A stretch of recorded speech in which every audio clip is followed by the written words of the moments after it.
Single minute can change your mindset. A single book can spark a lifetime of change. 1 นาทีอาจเปลี่ยนความคิด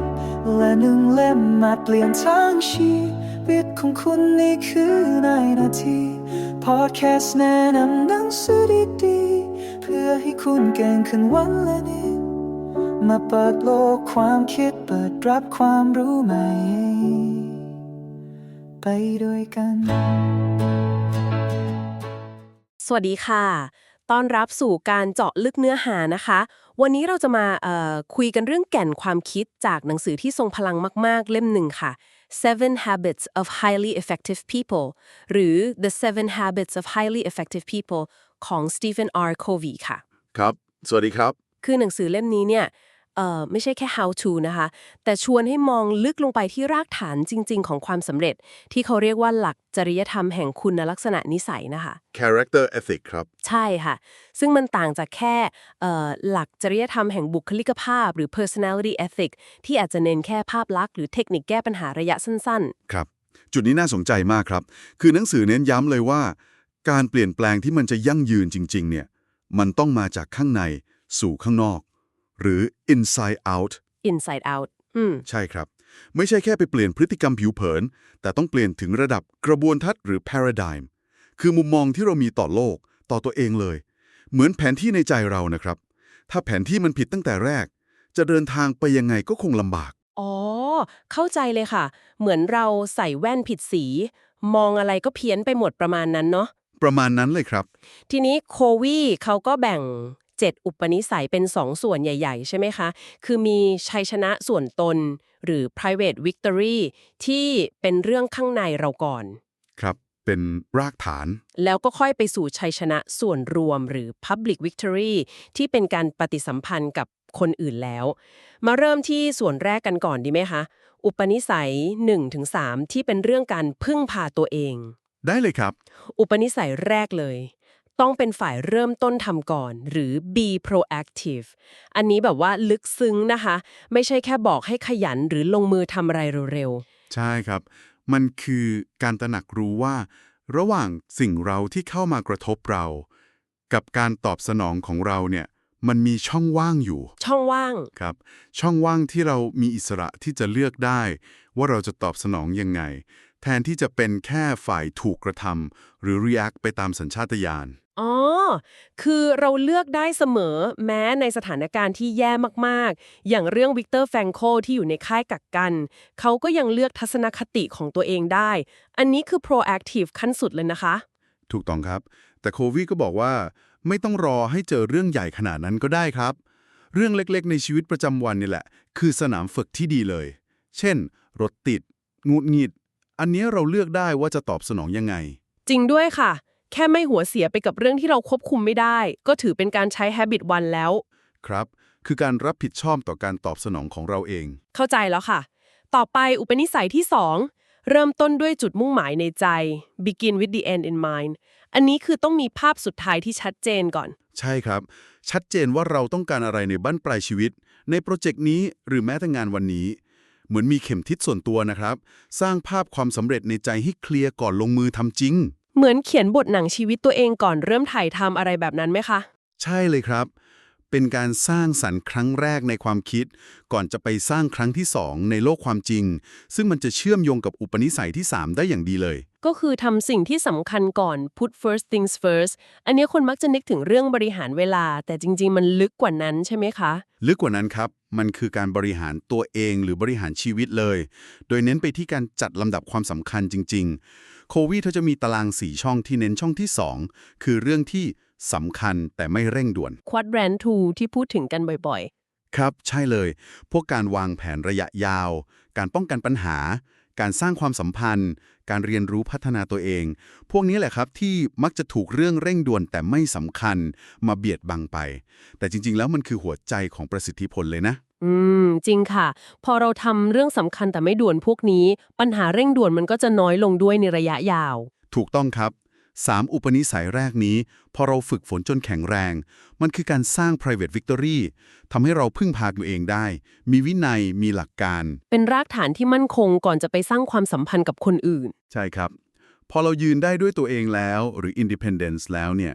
เราถึงจะพร้อมสำหรับขั้นต่อไปคือการพึ่งพาอาศัยซึ่งกันและกันหรือ interdependence ซึ่งเป็นเรื่องของ public victory ในอุปนิสัยที่ 4 5 6 ค่ะ เริ่มที่อุปนิสัย 4 คิดแบบชนะชนะหรือ think win-win อันนี้คือการมองหาทางออกที่ทุกฝ่ายได้ประโยชน์ ไม่ใช่คิดว่าต้องมีคนแพ้คนชนะเสมอไป ครับ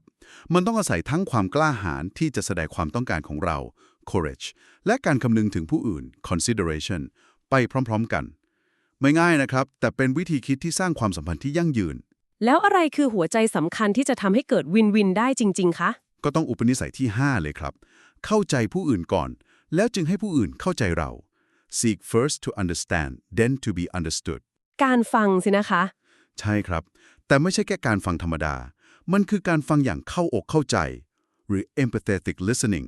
ฟังเพื่อเข้าใจมุมมองความรู้สึกเหตุผลเบื้องหลังของอีกฝ่ายจริงๆไม่ใช่ฟังเพื่อจัดผิดหรือรอจังหวะจะสวนกลับ เหมือนเราต้องพยายามเข้าไปอยู่ในโลกของเขาก่อน ใช่เลยครับโควีเปรียบเหมือนการให้อากาศทางใจกับอีกฝ่ายเมื่อเขารู้สึกว่ามีคนเข้าใจเขาจริงๆแล้วเนี่ยเขาก็จะเปิดใจรับฟังเรามากขึ้นโอกาสที่จะหาทางออกแบบวินวินก็มีสูงขึ้น โห การฟังแบบนี้นี่ต้องฝึกฝนน่าดูเลยค่ะ แต่ผลลัพธ์คงคุ้มค่ามาก คุ้มค่ามากครับพอเราเข้าใจกันแล้วเนี่ยมันก็จะนำไปสู่อุปนิสัยที่ 6 ได้ง่ายขึ้น คือผนึกพลังผสานความต่างหรือ synergize ๆ synergy ที่เราพูดกันบ่อย ครับแต่มันไม่ใช่แค่การทำงานร่วมกันเฉยๆนะครับมันคือการเห็นคุณค่าในความแตกต่างหลากหลายของแต่ละคน และเอาความต่างนั้นมาสร้างสรรค์สิ่งใหม่ที่ดีกว่าเดิม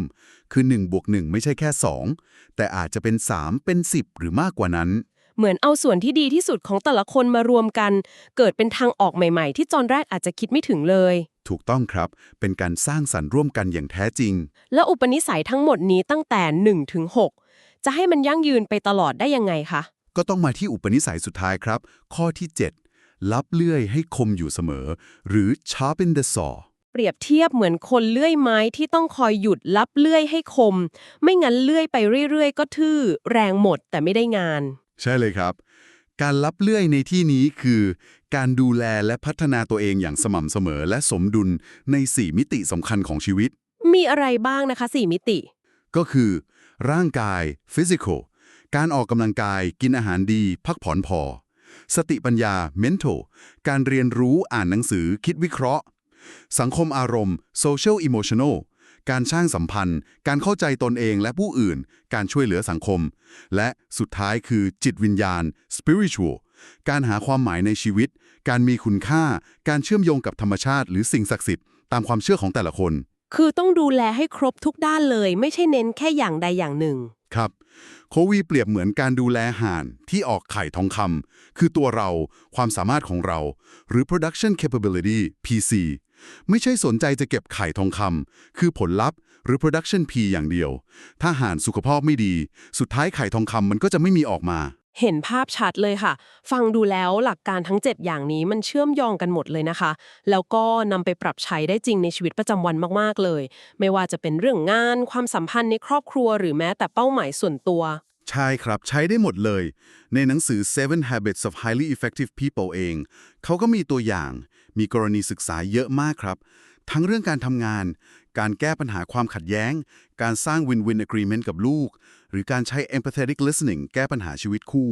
คือถ้าหลักการที่เราคุยกันวันนี้มันจุดประกายความคิดใครขึ้นมาเนี่ยการได้ไปอ่านฉบับเต็ม จะช่วยให้เข้าใจบริบท วิธีการนำไปปรับใช้ได้ลึกซึ้งชัดเจนขึ้นเยอะเลยครับ แล้วก็ถือเป็นการสนับสนุนผลงานของผู้เขียนด้วยนะคะ ครับผม ฟังไปถึงตรงนี้ไม่ทราบว่ามีหลักการหรืออุปนิสัยข้อไหนที่รู้สึกว่าใช่เลย หรือโดนใจเป็นพิเศษ หรืออาจจะตรงกับสิ่งที่กำลังเผชิญอยู่บ้างไหมคะ ลองทบทวนกับตัวเองดู การหยุดคิดแบบนี้ก็เหมือนเป็นการหลับเลื่อยด้านสติปัญญาอย่างหนึ่งเหมือนกันนะคะ ครับ โดยสรุปแล้วหัวใจสำคัญของหนังสือเล่มนี้ จริงๆ ก็คือการสร้างประสิทธิผลที่มันยั่งยืนเนี่ย มันต้องเริ่มจากข้างในจริงๆ คือการปรับเปลี่ยนที่คุณลักษณะนิสัย character ให้สอดคล้องกับหลักการที่เป็นสากล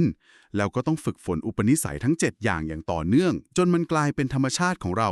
ไม่ใช่แค่รู้หรือแค่ทำเป็นครั้งคราว ค่ะ เป็นการเดินทางจากภายในสู่ภายนอกจริงๆ หวังว่าการเจาะลึกของเราวันนี้จะเป็นประโยชน์นะคะ ลองเก็บไปคิดต่อยอดกันดูค่ะว่า ในช่องว่างเล็กๆระหว่างสิ่งเร้ากับการตอบสนองของเรานะคะเราจะใช้อิสรภาพในการเลือกของเราสร้างความเปลี่ยนแปลงให้ชีวิตได้อย่างไรบ้างครับผม สำหรับวันนี้หมดเวลาแล้วค่ะแล้วพบกันใหม่ในการเจาะลึกครั้งต่อไปสวัสดีค่ะสวัสดีครับ Every page you turn is another step towards your success ทุกนาทีพลิกคืออีกหนึ่งก้าวสู่ความสำเร็จในแบบของคุณหากคลิปนี้มีประโยชน์ช่วยแชร์ไปให้คนที่คุณรักแล้วเอามาเรียนรู้สิ่งใหม่ๆไป